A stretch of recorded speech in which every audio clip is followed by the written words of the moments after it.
우리에게 주신 하나님의 말씀은 마태복음 9장 32절에서 34절입니다. 마태복음 9장 32절에서 34절입니다.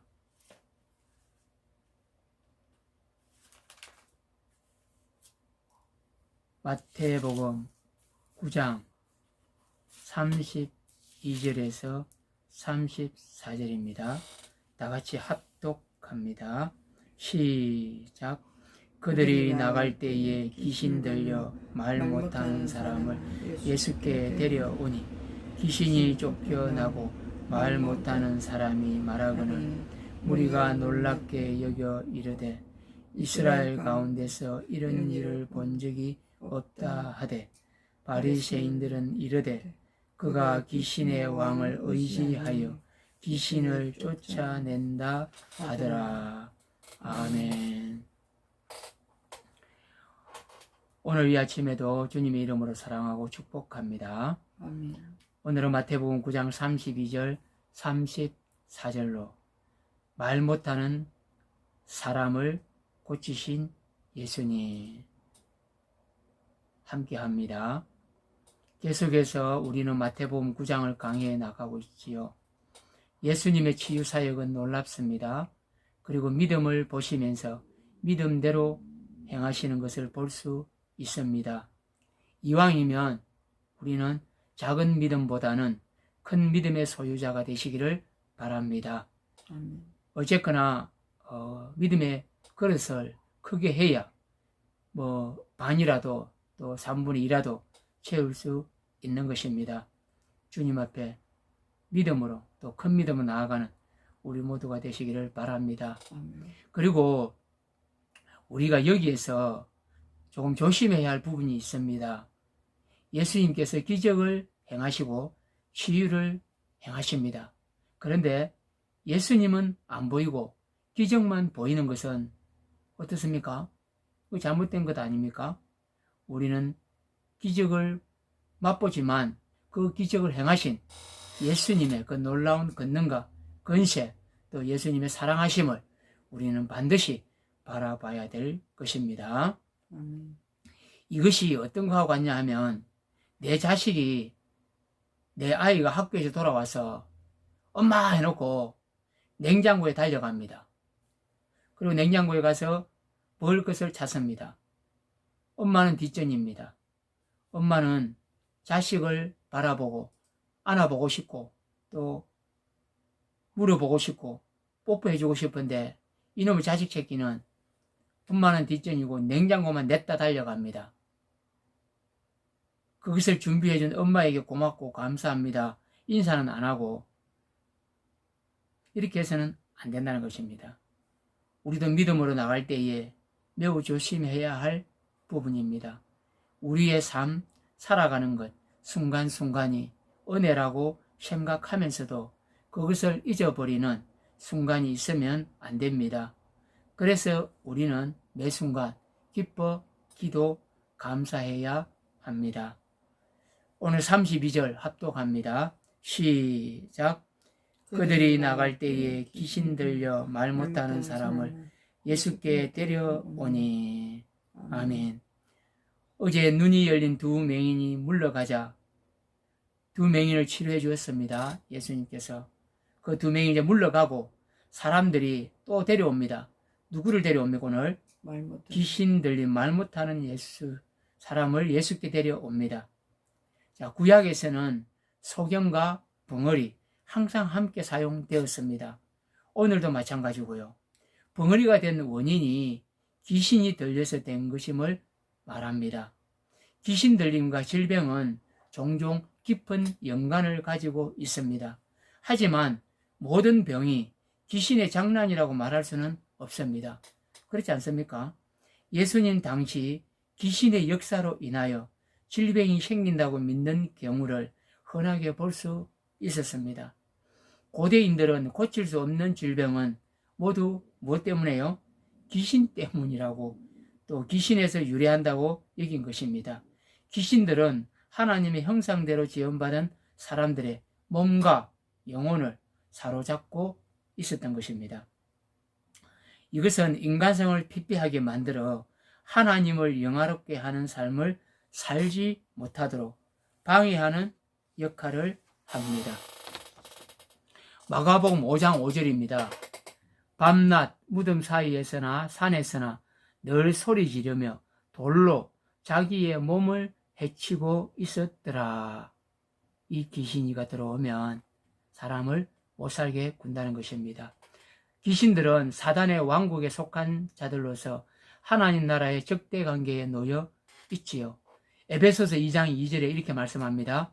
그때에 너희는 그 가운데서 행하여 이 세상 풍조를 따르고 공중 권세 잡은 자를 따랐으니 곧 지금 불순종의 아들들 가운데서 역사하는 영이라 말씀합니다. 하나님 나라의 의를 이루기 위해 오신 예수님의 사역은 세상을 지배하는 사단의 세력을 심판하고 멸하시는 일에 초점이 맞추어져 있는 것입니다. 예수님의 말씀으로 즉각적으로 귀신이 쫓겨가는 그 자리에 뭐가 임하는 것입니까? 하나님 나라가 임하는 것입니다. 누가복음 11장 20절입니다. 그러나 내가 만일 하나님의 손을 힘입어 귀신을 쫓아낸다면 하나님 나라가 이미 너희에게 임하였느니라. 아멘. 하나님의 자녀는 귀신을 쫓아내는 것이 당연한 것입니다. 예수님께서 우리에게도 권세, 권능을 주신 것입니다. 그러니까 우리는 마음으로 쫄이지 말고 끝내지 말고 도망가지도 말고 두려워하지도 않는 것입니다. 과감하게 담대하게 예수님의 이름으로 귀신을 쫓아내는 선포하는 성도들이 되어야 되는 것입니다. 9장 33절 합독합니다. 33절 시작. 귀신이 쫓겨나고 말 못하는 사람이 말하거늘 우리가 놀랍게 여겨 이르되 이스라엘 가운데서 이런 일을 본 적이 없다 하되. 아멘. 이것을 직역하면 그러자 무리들이 놀랐다. 그들이 말하기를 결코 이런 것이 이스라엘 안에서 보여진 적이 없다. 해석할 수 있습니다. 일어난 적이 없다는 것입니다. 예수에 의해 귀신이 쫓겨가고 벙어리가 말하는 놀라운 역사가 일어나자 무리들이 기이히 여겼다는 것입니다. 자, 오늘 마지막 9장 34절 읽습니다. 시작.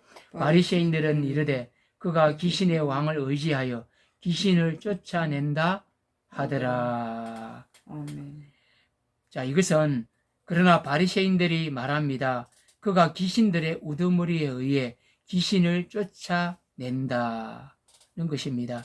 예수님의 기적 행위에, 치유 행위에, 이적 행위에 대해 무리들이 놀라고 이상하게 여기자 시기하는 바리새인들이 있었습니다. 바리새인들은 예수가 귀신의 왕을 빙자하여 귀신을 쫓아낸다고 비난합니다. 다시 말씀드리면 하나님의 권능에 의한 것이 아니라 귀신의 힘에 의한 것이라고 어거지 주장을 하는 것입니다. 이게 말이 됩니까? 귀신이 귀신을 쫓아낸다. 이상하지 않습니까? 귀신이 왜 귀신을 쫓아냅니까? 귀신의 왕은 사단, 바알세불이지요. 신약에서 바알세불은 우두머리, 사단의 이름이지요. 예수의 적대자들은 예수께서 사단에 사로잡혔다고 비방을 했지요. 이는 예수를 극단적으로 모욕하는 말입니다. 예루살렘에서 내려온 서기관들은 예수가 바알세불을 짚혔다고도 했지요. 마가복음 3장 22절 이렇게 말씀합니다. 예루살렘에서 내려온 서기관들은 그가 바알세불이 짚혔다 하며 또 귀신의 왕을 힘입어 귀신을 쫓아낸다 하니 이렇게 말씀하고 있습니다. 여기 짚혔다는 말이 무슨 뜻입니까? 짚혔다는 말이 무슨 뜻입니까? 이것은 우리가 잘 알고 있는 불을 지피다, 또 불을 붙이다 이 뜻입니다. 34절에 이렇게 하니까 예수님은 뭐 대꾸도 안 합니다. 아무 반응도 안 합니다. 근데 다른 복음서에 보면 마가복음 3장 23절에서 30절에 보면 사단이 어찌 사단을 쫓아낼 수 있느냐고 책망하시며 누구든지 성령을 해방하는 자는 사하심을 받지 못한다고 말씀하십니다. 예수님의 메시아적 사역에 대해 놀라며 이를 하나님의 계시로 받아들이는 무리는 하나님의 나라를 영접할 준비를 하고 있는 자들이지요. 그러나 하나님의 이적을 거부하고 귀신의 힘에 의한 것으로 간주하는 바리새인들은 여전히 어두움 가운데 하나님을 대적하는 악을 행하는 자들인 것입니다. 자, 그러면 오늘 본문을 통하여 인생의 문제와 고치지 못하는 질병, 풀리지 못하는 여러 가지 문제를 안고 살아가는 자들에게 예수를 전해 주어야 합니다. 오늘도 마찬가지입니다. 귀신 들려 말 못하는 사람을 누구에게 데려왔습니까? 오늘도 예수님께 데려왔습니다. 자, 여기 중요한 것은 먼저는 복음을 전하는 것입니다. 예수님을 전하는 것입니다. 이러이러한 예수님이 계셔. 예수님의 그 말씀을 들어봐. 복음을 들어봐. 놀라운 일이 일어날 거야. 너의 삶이 바뀌고 인생이 바뀌고 너의 역사가 스토리가 바뀐다는 것을 우리는 말씀해 주어야 합니다. 그리고 그들이 가장 먼저 무엇을 받아야 됩니까? 구원을 받는 것이 가장 중요한 문제인 것입니다. 치유되는 두 번째 문제인 것입니다. 예수를 믿고 구원받는 것이 가장 중요한 것입니다. 천국을 소유해야 되지 않습니까? 자, 다음은 성도가 기먹고 벙어리가 되면 안 됩니다. 여기서는 실제적으로 기먹고 벙어리지만 예수님께 치유해 줬지만 우리가 기먹고 벙어리입니까? 우리가 아닙니다. 그런데 이것은 영적으로 받아들여야 합니다. 영적으로 깨달아야 합니다. 말씀을 듣고도 전하지 못하고 말씀을 듣고도 실천하지 못하면 이것이 영적으로 묻은 것 아닙니까? 예수님 볼 때에 우리가 벙어리도 아니고 또 기먹어리도 아닌데 참 우리를 보고 깝깝해 하시면 안 된다는 것입니다. 지금의 코로나 사태를 통하여 사마귀가 사단마귀 귀신이가 성도를 교회를 영적으로 막 무감각하게 만드는 것입니다. 어제 우리 봤지 않습니까? TV를. 정부는 갈수록 교회를 제재하고 억압하고 탄압하고 예배와 모임을 더 저지하고 있는 이때인 것입니다. 성도는 이럴수록 깨어 기도하고 또 합심해서 기도하고 소리를 내서 목소리를 높여야 합니다. 정세균 총리 비서실에 그 어떤 여자 한 분이 그 통화하는 동영상을 봤지 않습니까? 이런 사람 사실은 수없이 많아야 됩니다. 그리고 왜 교회만 이렇게 하냐고, 왜 교회만 밥을 못 먹느냐고, 그럼 다른 식당들은 밥을 안 먹냐고, 왜 교회에서만 이거 점령되고 일어나냐고 막 우리는 따지고 대들어야 될 것입니다. 여러분, 우리는 영적 맹인, 영적 벙어리가 되어서는 안 됩니다. 하나님께 더 기도하고 교회를 더 사모해야 합니다. 교회에 출석하는 것은 겁을 내고 교회 밖에서 하는 그 모든 활동은 자유롭게 하는 것은 안전합니까? 이상하지 않습니까? 우리는 하나님께 뭔가 미안하지 않습니까? 주일날 성전 안에서 1시간 예배 드리는 것이 안전할까요? 아니면 밖에 나가서 그 1시간 외에 여러 가지 활동하고 쇼핑하고 먹고 마시고 생활하고 이것이 더 안전합니까? 하나님께서 더 원하시고 기뻐하시는 것이 무엇이겠습니까? 여러분 잘 생각해 보세요. 사랑하는 성도 여러분 잘 깨닫기를 바랍니다. 지금은 우리가 진짜 자로나 오로나 치우치면 안 되고 하나님께서 원하고 바라는 것이 무엇인지 우리는 깨달아야 할 줄로 믿습니다. 하나님께서 누구에게 더 사랑을, 축복을, 상을 주겠냐고요. 잘했다고 칭찬하겠냐고요. 아픈 몸을 일으켜서 이 새벽에도 저는 답답해서 이렇게 또 기도할 것입니다. 예배당에 모임이 안 된다. 이거는 말도 안 되는 것입니다. 또 여러 가지 성경 공부 안 된다. 참 답답할 지경입니다. 어쨌거나 우리는 기도하고 또 할 말은 과감하게 담대하게 해야 할 것입니다. 이 새벽에 나라와 민족과 교회와 성도들 또 열방에 세우는 교회와 선교사들, 그 외에 기도 제목을 놓고 우리는 기도해야 될 줄로 믿습니다.